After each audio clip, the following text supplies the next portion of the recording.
गजल यूं चलती रहेगी। सत्यम भाई अपना जो सिलसिला जारी रखें। एक मिनट। ओके।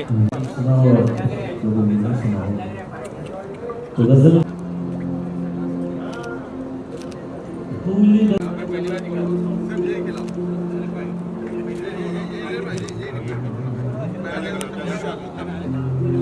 जन्मदिन बहुत मुबारक हो। यूं ही जन्मदिन आपका हम हर साल मनाते रहे। आप सभी समाज के बीच में अपनी जगह बनाए और आप आगे बढ़ते रहे। लोग आपसे मोहब्बत करते रहे। समाज में आप अपना बड़ा नाम, बड़ा पद, बड़ा पद आपका हो। एक आओ। आइए चलिए। और सत्यम जी आप अपनी गजल के कारवा को आगे बढ़ाएं। ये अब सिर्फ गजल होगी, लोग होंगे। अरे सर और एजुकेशन में बहुत बड़ा काम है इनका। सलीम भाई क्या कहना चाहेंगे? मैं कहना चाहूँगा, पहली बात तो जी ज़ोर से है ना सारे माइक।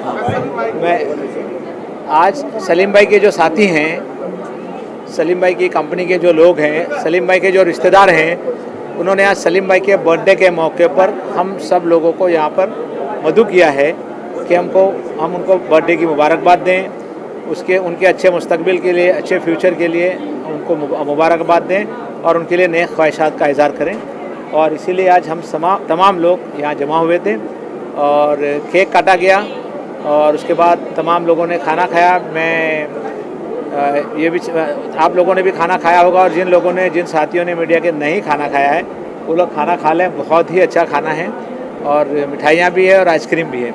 सलीम सरंग साहब के बारे में मैं ये कहना चाहूँगा, वो एक बहुत ही फास्ट और बहुत ही इंटेलिजेंट पॉलिटिकल और सोशल एक्टिविस्ट है।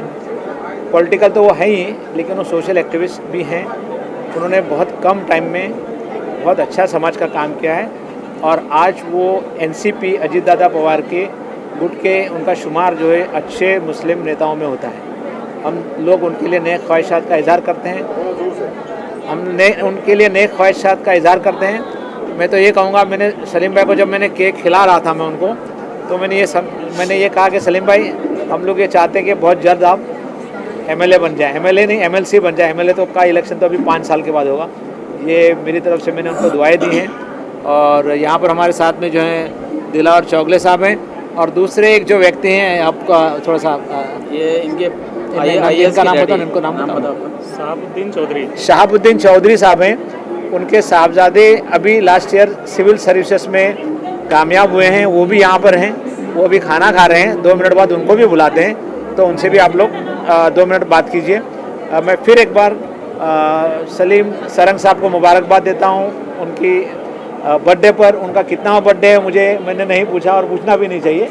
और आप लोग तमाम लोग आए, मीडिया के तमाम साथियों का, चूँकि मेरा भी कहीं ना कहीं ताल्लुक़ मीडिया से रहा है, तो मैं कहीं अखबारों में लिखता हूँ, उर्दू अखबारों में, पहले 2-3 अंग्रेज़ी अखबारों में भी लिखता रहा हूँ।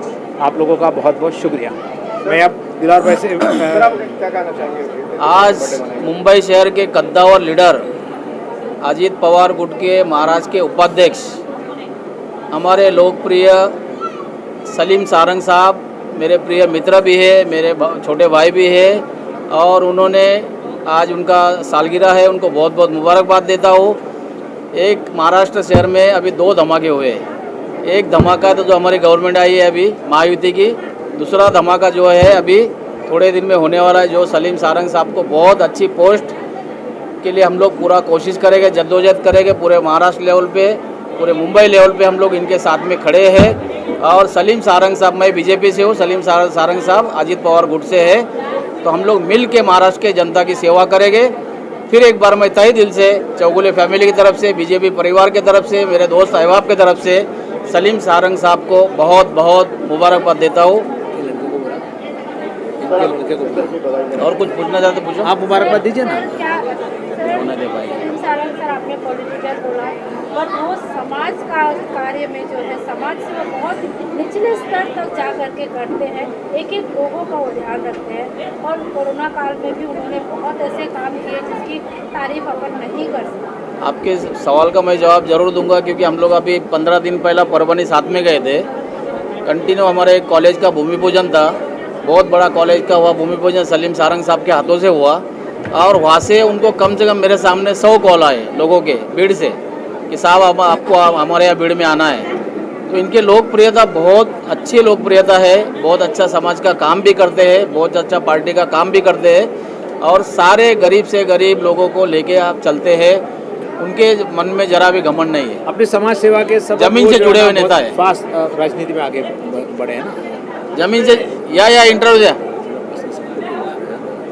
और कुछ उनका इनके लड़के से 2 मिनट अगर बात करना है तो आप बात करें। युवक के अध्यक्ष भी थे, स्टूडेंट के भी अध्यक्ष थे, हम लोग राष्ट्रवादी के फाउंडर मेंबर है, और राष्ट्रवादी की स्थापना महाराष्ट्र में मुंबई शहर में हम लोग ने किया था। जी। अब ये भी सलीम सारंग साहब को कुछ शुभेच्छा देना चाहेंगे, और उनके बहुत प्रिय मित्र है। नमस्ते सबको, मैं मनोज व्यवहारे, राष्ट्रवादी कांग्रेस पार्टी असंगठित कामगार विभाग का महाराष्ट्र प्रदेश अध्यक्ष हूँ। सलीम सारंग जी हमारे बहुत अच्छे मित्र हैं, काफ़ी साल से हमने साथ में काम किए, पार्टी फॉर्मेशन से हम लोग साथ में रहे। मैं एक चाहता हूँ कि जो काम करेला बनता है, जो काम करे नेक दिल बनता है, उसको खुदा भी नवाजता है। तो ऐसे हमारे सलीम भाई को मेरी तरफ से, मेरी पूरे परिवार की तरफ से, हमारी राष्ट्रवादी कांग्रेस पार्टी की तरफ से, असंगठित कामगार विभाग की तरफ से, मेरे जितने संगठन है उनकी तरफ से जन्मदिन की बहुत बहुत शुभकामनाएं। आप जियो हज़ारों साल के दिनों में 50,000, और उनको सामाजिक कार्य करने के लिए ऊपर वाला ऐसी ताकत दे। जय भारत। बैकवर्ड क्लास का इलाका है, वहाँ से एक बच्चा IAS वो आपके सामने बैठा, वो आपके बारे में आपको कुछ बताना चाहते हैं। मेरा नाम शफीउद्दीन सिद्दीकी है। मेरा ऑल इंडिया रैंक 70 है 2024 में IAS एग्ज़ामिनेशन में, जो UPSC कंडक्ट करवाता है। ये मैं रहने वाला गोवंडी का हूँ। मेरी स्कूलिंग जो है, जो 1st स्टैंडर्ड से लेकर 10th तक का स्कूलिंग होती है, वो गोवंडी से हुई है। मैंने जूनियर कॉलेज भी वहीं रह के पढ़ाई की है। स्वामी विवेकानंद से मैंने जूनियर कॉलेज किया है। फिर मैंने इंजीनियरिंग की है, सिविल इंजीनियरिंग की है, गोवंडी से हुई है, वहाँ पे रह के मैंने पढ़ाई की है। और जो मैंने इंजीनियरिंग की है, सिविल इंजीनियरिंग की है साबु सिद्दीक से, वो भी मैं गोवंडी से रह के किया हूँ। तो जब मैं पढ़ाई करता था तो बहुत सारी प्रॉब्लम्स आती थी, बहुत सारी चीज़ें होती थी, छोटा घर रहता था, लेकिन उसके बावजूद भी मतलब मेरा एक गोल था कि इंजीनियरिंग सर्विस एग्ज़ाम देना है, UPSC का एग्ज़ाम देना है। तो उसको अचीव करने के लिए मुझे ये डायरेक्ट नहीं मिल गया। उससे पहले ये एग्ज़ाम देते हुए मैं दिल्ली में 1 साल रहा। 2018 में मैंने वहाँ पे 1 साल पूरा रह के प्रिपरेशन की। तो मेरा फर्स्ट अटैम्प्ट में नहीं हुआ था, लेकिन मैं बाकी एग्ज़ाम भी देता था। तो मैं रेलवे में एज अ सेक्शन इंजीनियर लग गया था। वहाँ पे मैंने UPSC का एग्ज़ाम देते हुए मेरा फर्स्ट अटैम्प्ट में नहीं हुआ, तो मैं रेलवे में लग गया। वहाँ पे मैंने 3 साल काम किया। फिर तभी भी मैं UPSC का एग्ज़ाम छोड़ा नहीं था, फिर मैंने दिया, फिर मैं इंटरव्यू तक पहुँचा, लेकिन फाइनली नहीं हुआ था मेरा 2020 में।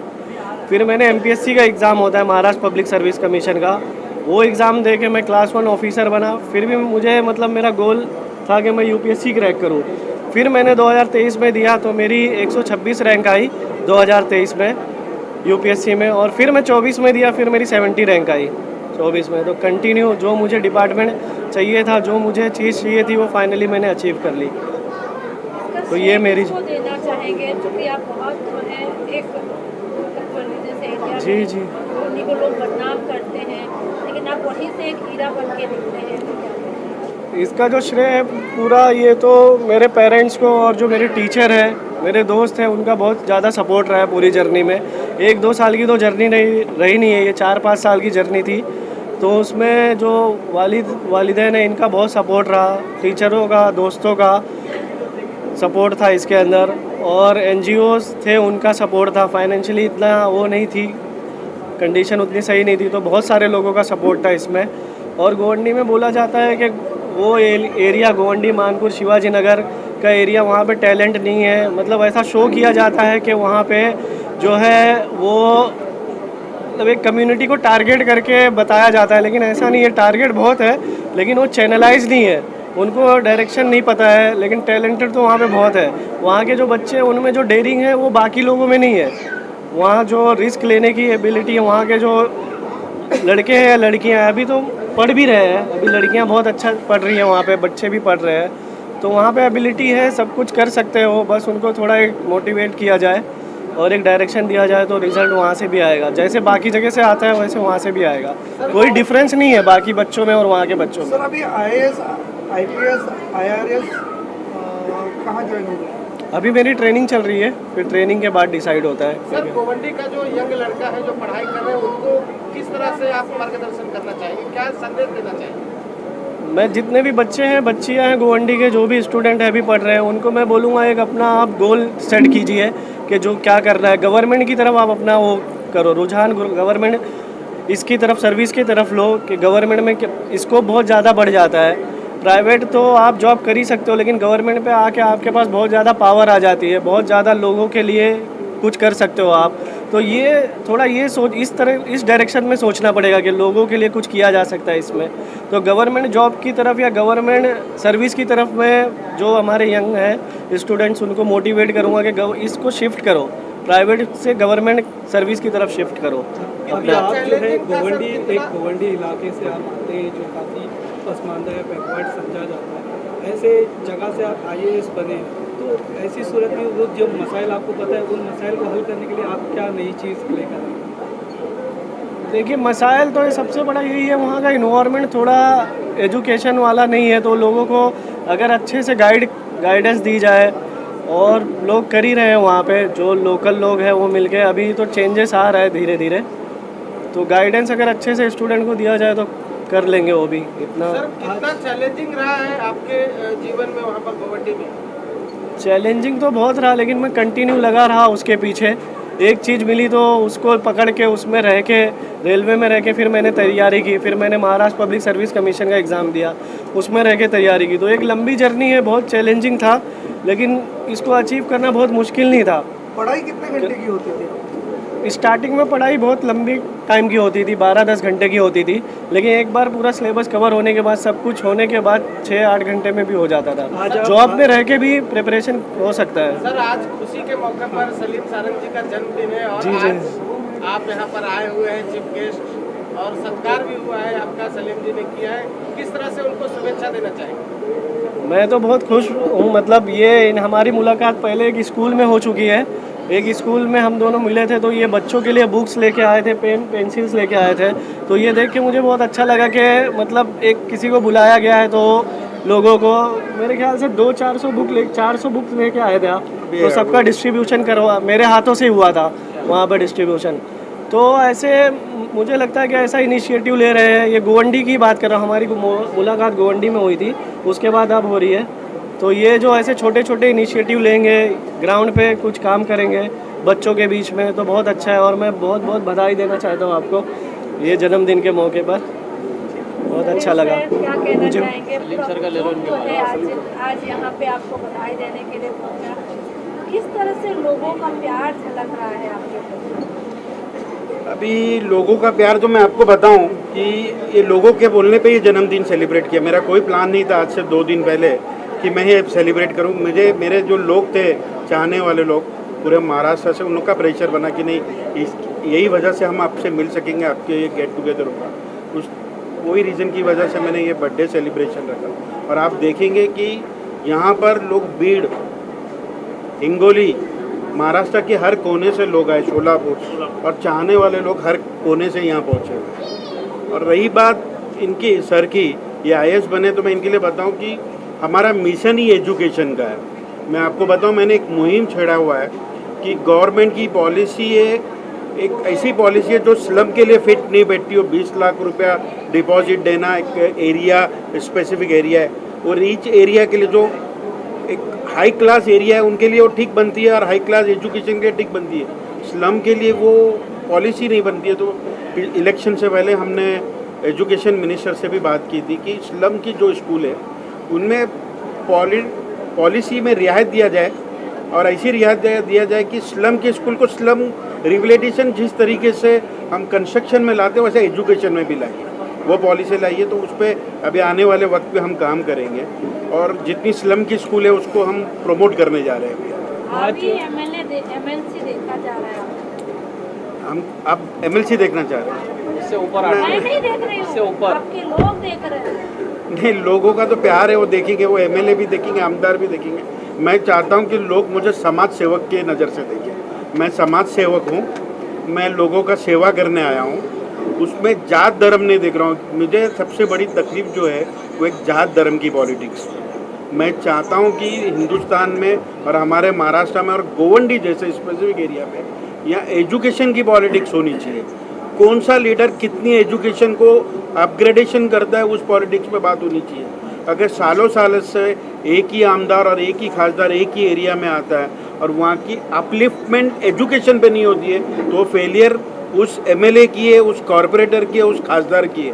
तो जो भी खासदार जो भी आमदार आता है उसको ये देखना होगा कि मेरे एरिया का मैं स्लम इसको एजुकेशन रिप्लेटिशन करता हूँ कि नहीं, मैं एजुकेशन में चेंजेस लाता हूँ कि नहीं। तो एजुकेशन इज़ वेरी इंपॉर्टेंट। आज वालिदा आपके साथ में थी, वालिदा ने दुनिया से नवाजा, तो और एक मोमेंट पे आप काफ़ी एक इमोशनल भी हो गए थे, क्या बात? नहीं, देखिए, वालदा का जो सर पे हाथ होना वो अपने आप में एक इमोशनल की बात है, क्योंकि आज हम जो तरक्की कर रहे हैं वो हमारे माँ बाप की दुआओं से ही कर रहे हैं। और मैं पॉलिटिक्स हों या कोई भी सेगमेंट में हो, हर कहीं ना कहीं एक फेलियर होती है। जैसे साहब ने भी बोले, मेरे माँ बाप की सपोर्ट की वजह से यहाँ पहुँचा हूँ। और मैं भी यही कह रहा हूँ कि अगर हमारे माँ बाप हमको, मेरी वालदा जो अगर मुझे सपोर्ट नहीं करती तो मैं आज समाज सेवा नहीं कर सकता था। आज हमारे घर वालों के बीच में हम रह नहीं पाते, हमको पूरे महाराष्ट्र का दौरा करना पड़ता है, घर से काफ़ी दूर होना पड़ता है। तो वो एक होम सपोर्ट सिस्टम हमेशा से स्ट्रांग होना चाहिए। इसलिए मैं भावुक हो गया। और मैं ये बताना चाहूँ कि मेरी वालदा ने मेरे लिए सबसे बेस्ट गिफ्ट दिया। कल उन्होंने, आज इंस्टाग्राम के ज़माने पे उन्होंने मेरे लिए कल रील बनाया, मेरे बचपन की फ़ोटोग्राफ्स लेके उन्होंने जो रील बनाया, that was the best gift to me. आज नौजवान जो है, नई जो जनरेशन है, बच्चे, उनके लिए आप क्या मतलब एक पैगाम देना चाहेंगे? नहीं, नौजवानों को मैं यही कहना चाहूँगा कि सबसे पहली बात ये जो कि हमको रिवर्स जाना होगा, मोबाइल को छोड़ना होगा, किताबों को अपनाना होगा। जब तक ये मोबाइल रहेगी तो हम पीछे की तरफ जा रहे हैं। आज छोटा बच्चा होता है, माँ उसको चुप बिठाने के लिए मोबाइल हाथ में दे देती है। तो पेरेंटिंग भी, जो माँ बाप भी जो होते हैं अपने बच्चों को, वो ही गलत शुरुआत से एजुकेशन रॉन्ग दे रहे। तो बुक्स हाथ में देना चाहिए। रही बात गोवंडी की, तो गोवंडी हो या कोई और लोकेशन हो, कोई और एरिया हो, एरिया से मत नापो।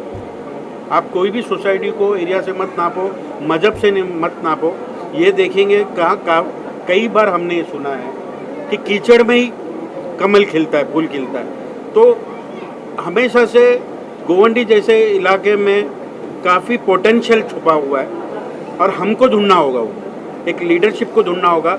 यही इंटरेस्ट था, वो जो किताबें लेके गई थी, मेरा भी यही मानना है, इनमें से कोई एक आईएएस बनेगा जरूर, एक आईपीएस जो बनेगा जरूर। हमारा भी ये इंटेंशन है कि गोवंडी जैसे इलाकों से हम आईएएस और आईपीएस क्रिएट करें। आप स्टार प्रचारक थे अजीत दादा पार्टी राष्ट्रवादी से, आपने बहुत मेहनत की कन्विंसिंग के लिए, तो कोई पदवी मिलेगी आपको, उसका कोई फल? नहीं, ये तो पॉलिटिकल आप बात कर रहे हो। खैर, स्टार प्रचारक तो था मैं राष्ट्रवादी कांग्रेस पार्टी से। माइनॉरिटीज की नुमाइंदगी करते हैं, माइनॉरिटीज का कुछ लाभ हो जाएगा? नहीं, देखिए, मैं कोई पॉलिटिकल पार्टी से तो मैं रिप्रेजेंट करता हूँ, लेकिन मैं एक मजहब और एक सोसाइटी को रिप्रेजेंट करता हूँ। मैंने कहा कि मैं गरीबी को रिप्रेजेंट करता हूँ, मैं एजुकेशन को रिप्रेजेंट करता हूँ। आईओटी से गरीबों के लिए आप क्या करवा पाए? मैंने कहा ना पहले, एजुकेशन सिस्टम जो है इस पे ही सबसे पहला वर्क है हमारा, कि एजुकेशन की पॉलिसी को हम किस तरीके से स्लम के फेवर में लेके आए। ये सबसे बड़ा मेरी इनपुट रहेगी, इसमें हम सारा जल्दी ध्यान देंगे। मुस्लिम रिजर्वेशन का मामला आपकी तरफ से चला था, आपने बहुत कोशिश की, वो मामला कहाँ तक पहुँचा? सही सरकार में उसका फॉलोअप होगा? अभी इसको आप पूरी तरह से पॉलिटिकल लेके जा रहे हैं, ये पॉलिटिकल माहौल नहीं है, अभी ये बोलना भी ठीक नहीं है।